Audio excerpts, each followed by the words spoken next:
3편을 보면 우리가 푸른 초장으로 인도하시는 하나님, 푸른 풀밭에 두이신 하나님, 사망의 음침한 골짜기를 지나더라도 계속해서 인도하시는 하나님에 대해서 이제 얘기를 하는데,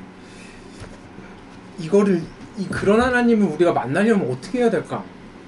나를 인도하시는 하나님을 만나려면 그런 생각들을 좀 해봤는데, 우리가 살면서 우리한테 가장 근원적으로 우리가 바라고 우리한테 꼭 있어야 된다고 생각하는 그거를 이제 힘이라고 생각을 해보자. 일종의 힘이다. 그런 것들이 다 어떤 일들을 실패했어, 그러면은 힘이 없어. 예를 들어서 나한테 그걸 이겨낼 힘이 없어. 그러면 거기에서 그냥 주저앉고 만다. 뭐 어떤 일들을 당한 건 나한테 어떤 고통, 고난 이런 것들이 두렵고 우리가 힘들고 나한테 그런 일들이 생기지 않기를 바라는 건 삶을 계속해서 살아갈 힘이 없기 때문에, 생기지 않기 때문에, 힘이 쫙 빠져버리기 때문에 그럴 거야. 그래서 우리는 그러한 상황들을 두려워해서 어떤 힘을 계속해서, 힘의 의자, 이거 니체가 얘기한 거야. 힘의 19세기 철학자가 이 세상이 자본론적으로 이렇게 가다 보니까 사람들이 자꾸 힘에 자꾸 이끌리게 되네. 이게 힘은 공백을 어떤 공백 맞나? 공백을 허용하지 않아. 그러니까 뭐가 예를 들어서 최순실이랑 박근혜가 그렇게 해서 갔잖아. 그러면은 그 자리에 다른 누군가가, 그 세력의 누군가가, 자유한국당 봐봐, 안 없어지지. 당연한 거야. 그 자리에 누군가가 그 자리를 채워, 힘을. 예를 들어서 우리가 연애를 해. 이 대상이 없어지잖아. 이 대상이 없어지면 바로 이 공백을 허용하지 않는다고. 우리들 마음에. 마찬가지야. 근데 이게 대부분 이 자본주의 시스템에서는 그런, 우리가 힘이 없어지고 나약해져서 누군가한테 지배당하고 통제당하는 것들을 극히 두려워하기 때문에 어떤 안정성에 대한 것들을 꿈꾸게 되고, 그 안정적인 직업에 기반한 안정적인 경제적 기반을 목표로 살아가게 돼. 이 힘에 관한 게 예수님께서 세 번째 받으셨던, 사단한테 받았었던 시험인데, 사단이 이제 예수님한테 이렇게 말해. 내가 너 이렇게 하면 다 이렇게 내 말대로 하면, 나한테 절하면 내가 이 세상 모든 나라의 영광을 너한테 줄게. 이 세상 모든 힘을 너한테 줄게. 생각해봐. 지난 수십 년간 한국을 포함한 기독교 국가에서 정말로 많은 사람들이 교회로 왔게, 아니면 교회를 떠났게. 떠났어. 엄청 많이 떠났지. 왜 그들은 교회를 떠났을까? 아이러니컬하게도 바로 힘 때문에 그래. 기독교 역사에서 가장 큰 아이러니 가운데 하나는 교회 지도자들이, 교회 목사들이, 그리고 신부, 기독교라고 하는, 너네 잘 들어, 이 용어 정리해줄게. 기독교에는 개신교랑 불교가 다, 카톨릭 다 포함된 걸, 이걸 합쳐서 기독교라고 해. 다. 우린 개신교야, 개신교. 그 중에서 아까 또 감리교고. 기독교 안에는 다 포함된 용어야, 기독교가. 근데 다 포함해서 기독교 전체에서 이 인구들이 다 종교를 무종교로 바꾸거나 이슬람으로 전향하거나 또는 불교나 제3종교를 찾아서 떠나. 왜 그러냐면 교회 지도자들이 이 힘의 시험에 굴복했기 때문에 그래. 교회 지도자들, 그리고 교회를 다니는 사람들조차 정치적인 힘이나 군사적인 힘, 경제적인 힘, 어떤 도덕적인 힘, 다른 어떤 영적인 힘, 어떤 심리적인 힘, 이런 것들을 매료당했어. 그래서 심지어 하나님의 말씀을 선포하는 중에도 그 힘을 의지해. 너네 큰 교회들 봐봐. 뭐를 의지하는지 그냥 봐봐. 가만히 생각해봐. 그러면서도 그들은 말로는 자신은 자신의 힘을 의지하는지 않고, 교회 지도자들과 성도들은, 교회 엄청 커, 이 사람은. 교회 지도자들과 성도들은 웃긴 게, 왜 그분들이 그렇게 되냐면 삶에 이 힘에 큰 도움을 받아서 무언가를 이루어 왔기 때문에 그래. 경제성장이랑 맞물렸어. 그런데 이게 아주 강력한 사단의 유혹이야. 이렇게 우리가 떨어져서 이 극단적인 이 정광 목사 같은 이런 얘기들을 들으면 되게 어떻게 그래, 그렇잖아. 근데 이러한 생각들이 우리들 안에도 이미 들어와 있어. 힘을 복음 선포의 유용한 도구로 간주하도록 우리들이 세뇌를 당해, 사단한테. 예수님이 당했었던 그 시험처럼. 힘을 갖는 것이 내가 힘을 갖는 것, 힘이 없는 것보다 힘을 갖는 것이 그게 자리던 그게 돈이던 어떤 경제적인 위치를 갖는 거건 힘을 갖는 것이 하나님과 세상 사람들을 섬기는 데 쓰인다면 그게 좋은 것이라는 말을 끊임없이 우린 들어와. 아, 그렇게 심지어 우리들도 그렇게 생각을 하는 사람들이 있어. 그리고 그 말을 들어왔고 우리도 그 말을 누군가한테 전해. 우리들의 생각 안에 스며들어. 그리고 심지어 그게 복음이라고 알고 있는 사람들도 있어. 하나님을 믿으면 그래서 무조건 잘 돼야 되고 무조건 건강해야 되고, 하나님 믿으면 그래서 잘 안 되고, 하나님이 계시면 교회가 무조건 성장해야 되고 커져야 되고, 그럼 우리 교회는 어떻게 되는 거냐? 하나님이 없는 건가? 봐봐. 지역에서 큰 교회들이 욕만 먹는 게 욕먹을 짓만 하는 건 아니야. 복지 사각지대에 놓인 사람들을 돕기도 해. 큰 교회들이 마을잔치를 열기도 해. 아, 이미지 좋아지지. 몹시 병든 사람들을 위해 헌금을 쾌척하기도 하고, 우리 교회같이 미자립 교회를 위해서 헌금을 보내는 교회들도 있고, 이와 같이 이런 힘을 발휘하는 것, 그래서 영향력을 갖는 것 굉장히 중요한 사역이긴 해. 그러나 그 자체가 복음은 아니야. 이러한 사역을 한다고 해서 복음에 가까워지고 예수님께 더 가까워지고 예수님의 마음에 가까워져 있는 건 아니야. 절대 아니야. 역사를 살펴봐봐. 너네 십자군 알지? 우리한테는 그렇게 크지 않은데 서양에서 이 십자군 전쟁의 실패가 굉장히 큰 이슈거든. 지금까지도. 종교재판소도 미국이 들어가서 기독교 인구가 청교도들이 먼저 들어갔는데 인디언들 다 노예화시키거든. 흑인 애들 다 노예화시키고, 이렇게 된 이 모든 일들이 이러한 힘이 하나님의 영광을 위해서 사용된다고 말했었던 사람들 때문에 다 문제가 됐어. 누군가에게 큰 영향력을 미치는 권세 있는 자리들을 사람들이 이제 원하게 된 거야. 너네 지나가는 목사들 붙들고 물어봐봐. 누구라도 다 높은 자리에 올라가고 싶고, 큰 영향력을 가지고 싶고, 큰 힘을 가지고 싶고, 내가 더 큰 교회에서 목회하고 싶지, 더 작은 교회, 더 조그만 교회로 가는 목사들이 없어.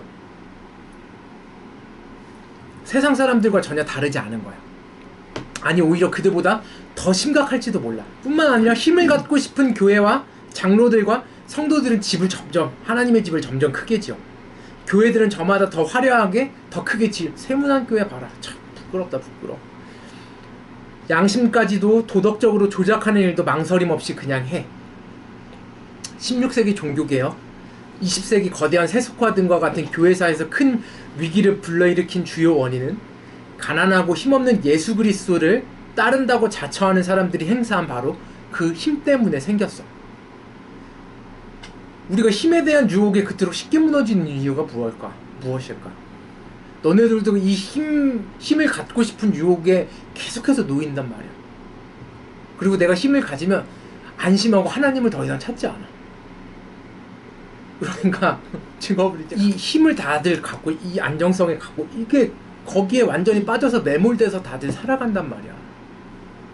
그래서 정신을 바짝 차려야 돼. 지금부터가 시작이야. 이게 왜 그럴까? 왜 이렇게 힘의 유혹에 우리가 쉽게 넘어지는 걸까? 생각해봐. 누군가가 교회 갈래? 1억 가질래? 한 번만.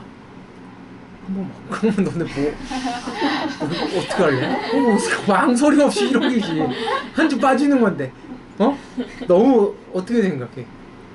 응? 너네 진짜 한번 잘 생각해봐. 우리가 힘에 대한 유혹에 그토록 쉽게 무너지는 이유가 뭘까? 왜냐면 아마도 힘이 사랑이라고 하는 어려운 과제에 대한 손쉬운 대체물을 제공하기 때문인 것 같아. 힘이, 예수님은 사랑하라고 하잖아. 예수님이 베드로한테 3번 물으셨잖아. 네가 나를. 이 사랑이라고 하는 굉장히 어려운 과제, 그리고 굉장히 추상적이고 내 삶에서 구체화되려면 굉장히 시간이 오래 걸린 이 과제에 대한 손쉬운 대체물을 제공하기 때문에 그래. 그래서 너는 생각해봐. 하나님을 사랑하는 것보다 하나님이 내가 되는 게 훨씬 쉬워. 하나님을 사랑하는 것보다 내가 스스로 결정하고 내가 다 판단 내리는 게 훨씬 쉬워. 하나님을 사랑하고 하나님 뜻을 따르는 것보다. 내 옆에 있는 사람을 사랑하는 것보단 사람을 다스리는 게 훨씬 더 쉬워. 너는 연애를 하면 이게 확실하게 드러나는데, 얘를 사랑하는 것보다 구속하고 통제하고 지배하는 게 훨씬 편해. 마음이, 우리가 그런 식의 사랑밖에 안 해봐서 구속하고 통제하고 그렇게 하지 않으면 그게 사랑이 아니라고 생각하거든. 사람은 누군가를 사랑하는 것보다 누군가를 다스리고 통제하고 억압하는 게 내 마음 가운데 내 바운더리 안에 있도록 만드는 게 훨씬 편하거든. 그런데 예수님은 우리한테 물으셔. 네가 나를 사랑하니? 그런데 우리는 마태복음 20장 21절에 어떤 말씀이 나오냐면은 제자들끼리 나중에 예수님이 왕이 되고 난 다음에 자리 가지고 싸우거든. 당신의 나라에서 당신의 오른편 또는 당신의 왼편에 제가 앉을 수 있는 사람이 될 수 있을까요? 사랑하냐고 묻는데 그걸 따지고 있어. 사단은 끊임없이 유혹해. 선악과를 먹어. 창세기에서 선악과를 먹어. 그걸 먹으면 네 눈이 밝아져. 선악을 알게 될 거고 힘을 가지게 될 거야. 네가 하나님이 되는 거야. 네가 다 구분하고 판단할 수 있어. 창세기에 받았던 그 아담과 하와가 받았던 유혹이 우리에게도 동일하게 찾아와. 우리는 이 사랑을 힘과 바꾸려는 유혹에 매일 부딪혀. 예수님께서도 그 유혹 앞에 늘 놓여 있었어. 광야에서부터 십자가를 지시는 길까지 이 유혹을 가장 고통스러운 방법으로 받는 삶을 예수님께서는 사시다 가셨어. 하나님을 믿으면서 나의 모습을 보기 가장 힘든 순간이 언제일까? 나는 개인적으로 다들 사람마다 조금씩 다르겠지만 사랑 대신의 힘을 십자가 대신 지배를 인도받기보다는 인도하려는 유혹을 견디지 못하고 그 모습이 이미 되어버린 나를 발견할 때 제일 견디기가 힘들어. 그 모습을 사랑한다고 이야기하면서 이미 내가 힘을 의지하고 있고 십자가를 따른다고 하면서 막 지배하려고 하고 내가 인도를 받아야 되는 성령님의 인도를 받기보단 누군가를 계속해서 인도하려고 하는 이 유혹에 넘어가는, 그래서 거기에 빠져가지고 그냥 그러고 있는 내 모습을 보는 게 제일 힘들어. 이런 유혹에 당연히 빠질 수 있고 넘어질 수 있어. 그러나 우리는 곧 다시 일어나서 하나님을 향해 달려가는 사람들이 돼야 돼. 힘이 아니라 사랑을, 누군가를 지배하고 통제하는 게 아니라 십자가의 길을, 누군가를 인도하려기보단 내가 성령님의 인도받는 길을 끊임없이 선택하고자 하는 사람들이 있어. 그 사람들이 바로 그리스도인들이고 그 사람들이 바로 예수님의 제자들이다. 한 가지 분명한 것은 우리가 언제 이 유혹의 힘에 이끌리도록 유혹을 받냐면 내가 성령님의 인도함이 아니라 내가 스스로 하려고 하는 이 유혹이 언제 극대화되냐면 친밀함을 내가 두려워할 때, 누군가랑 사람과의 친밀해질 때, 내 모습이 드러나는 걸 두려워할 때, 하나님 앞에 나가는데 내 모습이 막 드러나서 내가 그걸 보는 게 너무 이게 그러면 그 유혹들이 내가 힘을 계속 의지하고 싶고 다른 대체물을 계속해서 쉬운 대체물을 찾으려고 해요. 건강하면서도 친밀한 관계를 발전시키는 법을 모르면 그저 힘과 지배력만 내세우는 그냥 그런 사람이 돼. 근데 정말로 많은 그리스도인들이 건강하면서 친밀한 관계 가운데 들어가는 방법들을 배우질 못했고 그저 힘과 지배력만 내세우는 교회, 그런 목사, 그런 성도들이 있는 그곳에 들어가니까 거기서 살아나야 되니까 거기에서 그냥 그렇게 살아가는 거야. 그러니까 세상과 다른 구분점들이 생기지 않는 거야. 기독교적 왕국을 세우려 했던 많은 사람들이 정작 사랑을 줄 줄도 모르고 정작 사랑을 받을 줄도 모르는 사람들이 대부분이야. 예수님은 베드로에게 다른 사람보다 예수님을 더 사랑하냐고 3번 물으셨어. 그리고 3번 목자가 되라는 명령을 하셔. 네가 내 양떼를 먹어라. 내 양떼를 3번 말씀하셔. 그 명령은 다음의 말로 이어져. 그리고 예수님께서 하신 이 말씀이 정말로 중요해. 우리가 푸른 초장으로 인도함 받기 위해서 이 말씀을 꼭 알아야 돼. 찾아보자. 요한복음서 21장 18절. 내가 진정으로 시작. 내가 진정으로 내게 말한다. 내가 젊어서는 스스로 띠를 띠고 내가 가고 싶은 곳을 다녔으나 내가 늙어서는 남들이 내 팔에 벌릴 것이고 너를 묶어서 내가 바라지 않는 곳으로 너를 끌고 갈 것이다. 아멘. 이 말씀이 우리 삶의 자리, 방향, 속도를 결정하고 선택할 수 있는 예수님의 핵심 말씀이에요. 이 말씀을 따라 살 때 우리가 푸른 풀밭에 가서 예수님의 인도를 받아서 거기에서 쉴 수 있게 돼. 나하고 너희들이 힘에 의지하지 않고 예수님의 겸손한 길을 따를 수 있도록 새로운 길을 제시해줘. 세상은 이렇게 얘기해. 네가 어렸을 때는 의존적이고 네가 원하는 대로 갈 수 없었지만 그건 굉장히 안 좋은 거야. 네가 자라서 어른이 된다면 스스로 결정할 수 있고 네가 독자적인 길을 가고 네 운명을 네가 스스로 개척해야 돼. 이렇게 얘기를 해. 그러나 예수님이 인도하시는 푸른 풀밭으로 가기 위해선 절대로 그렇지 않아. 그 푸른 풀밭은 성숙으로 이어져. 성숙이란 어떤 거냐면 내 삶이 성숙됐다. 아, 내가 이만큼 성숙했구나. 이걸 알려면 뭐냐면 내가 가고 싶지 않은 곳으로 기꺼이 내가 이끌려 갈 수 있는 능력이야. 성숙은 내가 가고 싶지 않은 곳으로 기꺼이 내가 이끌려 갈 수 있는 능력이야. 예전에는 나 이 먹기 싫어. 그런데 다른 사람을 위해서 함께 먹어줄 수 있는 거야. 예전에는 예배 가기 싫어. 그런데 가기 싫어도 다른 사람 내가 하나님 만나기 위해서 이끌려 가는 거. 내가 가기 싫은 자리에 내가 이끌려갈 수 있는 능력. 베드로에게 목자가 되라는 명령을 주신 직후 예수님께서 말씀하셨어. 진짜 목자는, 진짜 예수님을 따르는 사람은, 진짜 그리스도인은 자신이 모르는 또 바라지도 않는 고통스러운 곳으로 이끌려가는 자가 되는 것을 받아들이는 거라는 걸 예수님께서 말씀하신 거예요. 네가 젊었을 때 네 마음대로 다 가고 네가 가고 싶은 데만 골라서 가는데 나중에 네가 나이 들고 네가 진짜로 나를 따르는 사람이 되면 네가 가고 싶지 않은 곳으로 너가 입지 않은 옷을 입혀서 사람들이 이끌고 갈 거야. 그게 내가 너를 이끌 텐데 너가 기꺼운 마음으로, 즐거운 마음으로 그곳에 따라가게 될 거야. 그리스도인이 걸어가는 길은 세상이 지나치게 강조하는 더 많이 가지고 더 높아지는 그 길이 아니야. 힘을 가지는 게 아니야. 그리스도인이 걸어가는 길은 십자가에서 끝나. 덜 가지고 더 낮아지는 길이야. 예수님의 자신을 향한 사랑의 음성을 들은 사람은 예수님께서 걸어가신 내려가는 길을 따라가는 거야. 올라가는 길이 아니라 내려가는 길을. 높아지려는 길, 더 많이 가지는 길을 걸어갈 수 있음에도 그 길로 걸어가지 않는 거야. 더 적게 가지는 일, 더 낮은 곳으로 가는 길이 평화와 기쁨의 길이기 때문에 그래. 그리고 그 평화와 기쁨은 세상에 속한 것이 아니야. 너희들이 그럼 돈을 많이 벌지 말라. 아니, 그게 얘기가 아니라 많이 나누라고. 많이 벌면 나하고 너희들이 추구해야 할 가치는 힘과 지배가 아니야. 통제가 아니야. 무력함과 겸손이야. 무력함과 겸손 가운데서 고통받는 종 예수 그리스도께서 나타나시고 그분을 우리가 만날 수 있게 돼. 이 얘기는 뭐냐면 무력해지라고?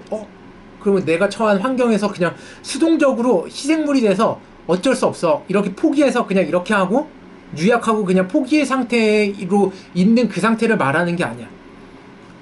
여기에서의 무력함은 사랑 때문에 내가 그렇게 할 수 있음에도 불구하고 사랑 때문에, 오직 사랑 때문에 계속해서 내 힘을 사용하고 내 권리를 사용하는 걸 포기하는 걸 말하는 거야. 권리 포기. 이게 진정 그리스도인이 걸어가야 할 길이야. 영적인 삶에서 힘이 없다는 것, 무력함을 가진다는 것, 겸손하다는 것을 오해해서는 안 돼. 줏대 없이 다른 사람들이 대신해서 모든 결정을 하도록 내버려 두는 게 아니야. 이렇게 다 결정, 그래. 무력해지는 거. 이게 아니야. 오히려 예수님을 깊이 사랑해서 예수님이 나를 어디로 인도하시든지 그분을 따를 준비가 되어 있다는 거야. 이걸 오해하면 안 돼. 예수님과 동행하는 게 쉽지가 않아. 모두에게 쉽지 않겠지만 특히 나는 정말로 쉽지가 않아. 왜 그러냐면 나는 화가 나잖아. 이거 쉽지가 않아. 물론 다 문제들이 있겠지만 그럼에도 불구하고 예수님과 동행함으로써 우리 안에 참 생명이 들어와. 그리고 그 생명이 삶을 부유하게 만드는 게 아니라, 내 삶을 막 부유하고 잘 살게 만드는 게 아니라 풍요롭게 만들어줘. 풍족하게 만들어줘. 물질뿐만 아니라 감정적인 거, 정서적, 풍요롭게 만들어줘. 나하고 너네들은 양식이나 주머니나 돈이나 여벌옷을 가지지 말고 지팡이 하나만을 가지고 여행하는 자들이 되어야 돼. 가난해서 유익한 게 뭘까? 너네 가난해서 유익한 게 뭔 것 같아? 아무것도 없다. 가난해서 유익한 건 아무것도 없어. 중요한 건 가난한 마음을 가져야 돼. 무엇으로도 집착되지 않고 무엇도 내 소유가 아니라는 것을 알아야 돼. 우린 막 내 옷, 내 자동차, 내 핸드폰, 내 가족, 내 친구, 심지어 친구, 사람, 내 사람, 나의 것으로 생각하지 않는 가난한 마음이 필요해. 가난한 마음은 우리가 인도받는 자가 되도록 만들어주기 때문에 그래. 그래서 예수님이 부자가 천국에 가는 게 낙타가 바늘구멍 들어가는 것보다 더 힘들다고 말씀하신, 가난한 마음을 갖지 못하기 때문에 그래. 가난한 마음이 있을 때 내 소유를 팔아서 내가 가진 것들을 이용해서 가난한 자들에게 비로소 줄 수 있게 돼. 가난한 마음이 없으면 그냥 내 거야 다. 내가 번 돈 그냥 다 내 거야. 틀린 말 아니지. 그런데 그 자리에는 하나님이 계시지 않아. 그때가 되어야 비로소 내 소유를 팔아서 가난한 자들, 내가 가진 것들 중 일부를 나눠서 가난한 자들과 함께 나눌 수 있을 때 비로소 성령님께서 우리를 인도하기 원하시는 곳으로 바르게 인도함 받아서 갈 수 있어. 풍요와 부는 예수님의 길을 제대로 분별하지 못하도록 만들어. 힘을 가지도록 해 계속. 그래서 어느 정도는 너네가 쓸 거를 전혀 다 버리고 다른 사람한테 주라는 얘기가 아니야. 성자의 삶을 사는 게 아니야. 너네들이 벌었으면 번 만큼 누군가를 위해서 쓸 수 있는 사람이어야 돼. 나 말고. 그게 가족이 됐든 뭐 바운더리가 넓어지면 넓어질수록 좋은 가족이 됐든 내가 사랑하는 사람이 됐든 뭐 교회가 됐든 가능하면 바운더리가 점점 넓어질 수 있도록 예수님의 이름으로 우리가 생각하고 말하고 행동할 수 있어야 돼.